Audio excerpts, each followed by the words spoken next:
Are you struggling to come up with original content week in and week out? Start a podcast. Interview your ideal clients, let them talk about what they care about most, and never run out of content ideas again. Learn more at sweetfishmedia.com. You're listening to the B2B Growth Show, a podcast dedicated to helping B2B executives achieve explosive growth. Whether you're looking for techniques and strategies or tools and resources, you've come to the right place. I'm James Carberry. And I'm Jonathan Green. Let's get into the show. Welcome back to the B2B Growth Show. We are here today with Anthony Byrne. He is the CEO at Product to Market. Anthony, how are you doing today? James, I'm doing well. Very excited to be with you. I love the show. I'm excited to chat with you as well, Anthony. This is my first interview post-Christmas, and so we're back in the saddle, and I'm stoked to chat with you. We're going to be talking about inbound marketing today, Anthony, and from a little bit different perspective. But before we do that, I'd love for you to explain to our listeners just a little bit about Product to Market and what you and your team are up to over there. Yeah, awesome. Sounds good. So, as you mentioned, I'm the CEO and co-founder of Product to Market. We are an Irish company. We're based in Dublin, and we provide a range of what we call sales development and inside sales as a service solutions. Right now, we're laser focused on B2B and tech, and we have a 75-person team. We're actually growing at the moment, James. I think by the end of January, we hope to be sort of about 85 to 90 people. Wow. With about 10 or 11 different European nationalities based in our office. That's incredible. So, Anthony, as we were talking offline, you guys are serving a lot of kind of B2B tech companies, and we were talking about kind of inbound marketing. And as we were talking about it, you were mentioning to me kind of your career, leading up to Product to Market and kind of seeing inbound marketing come to fruition and now seeing, what it's become today. Can you kind of rewind a bit and talk to us about kind of looking back at inbound marketing and how it has evolved over the years? And then we'll talk about kind of what we can take from that and how that can impact what we're doing today. Yeah, it's great. I mean, I guess I've got an interesting vantage point. I mean, I will say a lot of my customers and clients and stakeholders who we work with are millennials, and they have they're super smart, they're super data driven, and they're all wonderful to work with.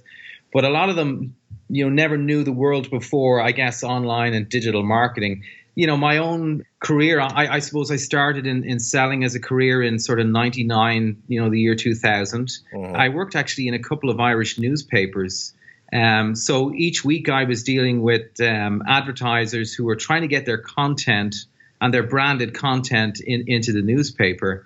And back in the day, we used to deal with, in terms of CPT, which is cost per thousand of subscribers and readers for all you young kids. Mm-hmm. But what was interesting at the time that I used to think about quite a lot is that we would be building programs and selling advertising to folks who were really only addressing a very, very small part of their target market, right? So the readership would be high, but we knew that they were trying to get their message to niches within that total readership. Mm.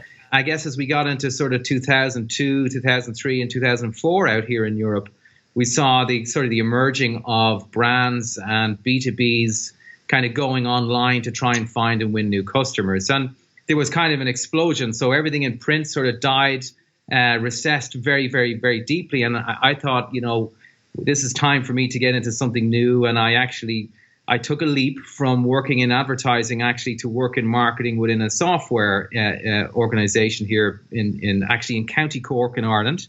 And their actual route to customer was actually through content. So I had to familiarize myself, get deep into PPC, get into content. We were quite good at sort of blogging and trying to push out our own content through case studies. And I think we were kind of at the front edge of riding that wave of early adoption. Yeah.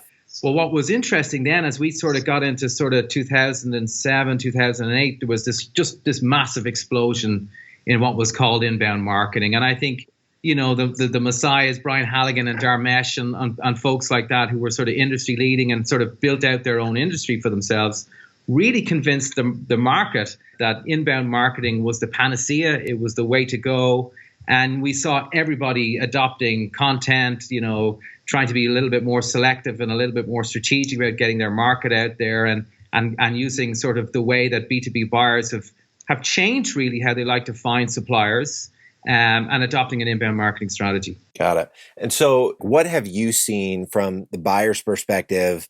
How has that buyer behavior changed as inbound marketing has continued to evolve?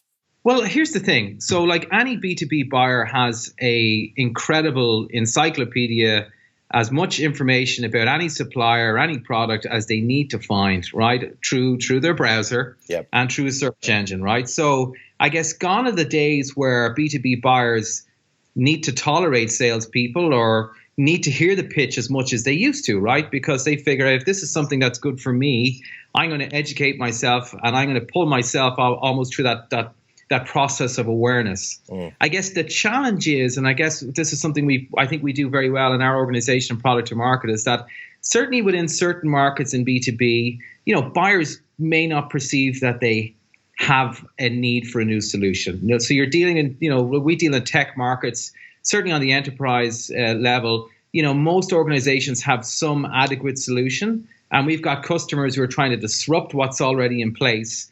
And the challenge is how do we get mind share? How do we build awareness? How do we get interest with decision makers who think they're okay, right? So, that's where we sort of, as we were talking offline, how, my feeling about inbound marketing, I mean, it's absolutely appropriate to use content to drive interest. But where we see the dust settle now, where everything used to be inbound marketing, now inbound marketing is, I suppose it's finding its rightful place in the piece of the pie. So we see more and more tech organizations actually building up their sales development team and their outreach now to get at markets that, may be harder to disrupt into or where the buyers may not be in search mode. So look, if you've got a buyer and he's in discovery mode, he's in research mode, you want him to find your content and pull himself into your funnel, and inbound marketing is absolutely the best route. But if you're looking in a market that's, pretty established, and there's already an investment been made, those buyers tend not to be in research mode. So that's where it's a little bit harder to catch their interest. Got it. And so talk to us about this blended approach then, kind of mixing the inbound approach with the sales development model with the clients that you're working with, and what are you seeing that's working the best? Yeah, great question. So I think modern outreach or sales development should be done with the same core principles as inbound marketing. And if you distill inbound marketing to what it is at its core, in my personal opinion, it's really about getting the appropriate content to the eyes and ears of the decision makers you're trying to reach. So gone are the days of, buying a list and cold calling as it used to be done and pitching, 100 times a day to get one interested kind of prospect. I think the thing to do is to try and, identify B2B buyers and make sure that you can try and get them to opt into good content. And I think it's a little bit of a longer tail process, using content in an outbound format. But what you want to do is when the decision maker needs to find a solution, that you've already had some touch point, that you're on the radar in some way. And I think designing content for that different persona, so it might be the same decision maker, but how the conversation starts is a little bit different when we talk about sort of an inbound persona versus an outbound persona. Well, usually the outbound persona doesn't need as much information. She hasn't fully decided that they're interested yet. So you're really trying to whet the appetite. Got it. Have you found that there's any particular type of messaging, Anthony, that resonates with a B2B buyer as you're using this blended approach? You're going outbound as well as doing inbound, but with the outbound messaging, I just get an enormous amount of emails in my inbox every day that are not relevant at all to me. It seems like there's zero personalization. It reeks of this is an email that is being sent to thousands of people. So from your perspective, since you guys are living and breathing this all day, every day, what would you say are some some things that our listeners could implement that would kind of separate them from that noise that I'm sure you are seeing as well in your inbox? Totally. And I still get it. And there's some interesting trends now where, I might, even today, I was just cleaning up my inbox, and there seems to be a new trend now where an unsolicited email might get sent out, and then a couple of days later, you'll get another unsolicited email saying, hey, I don't know if you had a chance to respond to this yet. And then you get this other email that says, before I kind of take you off my list, I was going to give you one more opportunity to see if you wanted to have a conversation. And I'm thinking, wow, I didn't even opt into anything, apply to anything. It's almost like the cable guy is at the door here. That scene where, So that's a wonderful question, and I get asked that all the time. So how do we not spam people, but yet we still want to make a good introduction? And our rule here in product to market is it's got to be sort of account-based marketing. So we need a credible reason to reach out to somebody, to introduce ourselves, to introduce a product or service. And hey, you know what? It's not just because we want to do it. We need to find what the win is, what the upside, what's relevant, from an industry point of view or a company point of view. So we're very big into designing campaigns that kind of use a Basho methodology, or certainly a reason to make it seem like it's a person-to-person contact. And we do not like to make it look, in fact, we won't run it. Even if a customer demanded it, we wouldn't run it. Just a sort of generic, oh, well, you're a B2B buyer, or you work in IT, so we want to hit you up with this. I love it. And so is the research done at the persona level, or is research done at the individual level to ensure that the person on the receiving end of it doesn't feel like they're just getting the same email as everybody else? Totally. So, we would love to do it on the personal level. Sometimes for scale, you may have to look at the persona level, but even at that, we want to make sure that our guys are understanding, the organization that they're reaching out to, spend a bit of time to see if there's anything in the press and media about that organization, so we can basically leverage anything that's topical and relevant to our, the people that we're targeting, so they don't say, hey, well, this is just a generic email and, I'm on a list with 1,000 other people today. You know what I mean? Yeah. And you had alluded earlier about kind of the follow-up and getting those emails, those 9-part email sequences where you never opted in the first place and you keep getting followed up with. I understand the power in follow-up, and a lot of, even when I'm reaching out to get folks to be a guest on our show, I have to, we follow up, twice after the initial email, just because people are busy, and, you understand that things get missed and people manage their inbox differently. And if they don't see you one day, there's a good chance they're never going to go back and see it. So where do you stand on kind of when it comes to outbound? What is your kind of rule for follow-up? A great question. Sometimes that's, client to client specific, or even indeed campaign to campaign specific. We would like to see some sort of signal, of interest before we would have a reach out. We might have one follow-up piece, but if we don't see anything in the analytics or any sort of engagement, I don't necessarily believe in sending out the other 7 emails, which also repeat themselves. So I think you're looking for signals. So some indicators would be, open rates, forward rates. We have a tool here that we use here in Product to Market that gives us some analytics about how our campaigns are running. We're looking for hand raisers. We really want to make sure that we're mindful of people's time, and that we want to, even from a sales development rep point of view, part of the thing about being a successful sales development rep is that you're guarded with your time, right? So you got to move on when you should move on. I absolutely, totally take the point that follow-up is important, but I don't know if follow-up to you drop, as the old saying goes, to people who aren't, responsive is the best route. Yeah, I totally agree.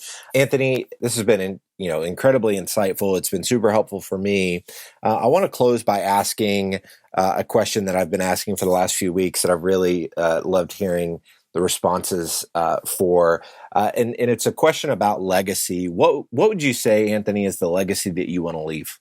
It's such an interesting question, James. I'm 40 years old, so I think this is the first time I've ever been asked what I would like my legacy to be.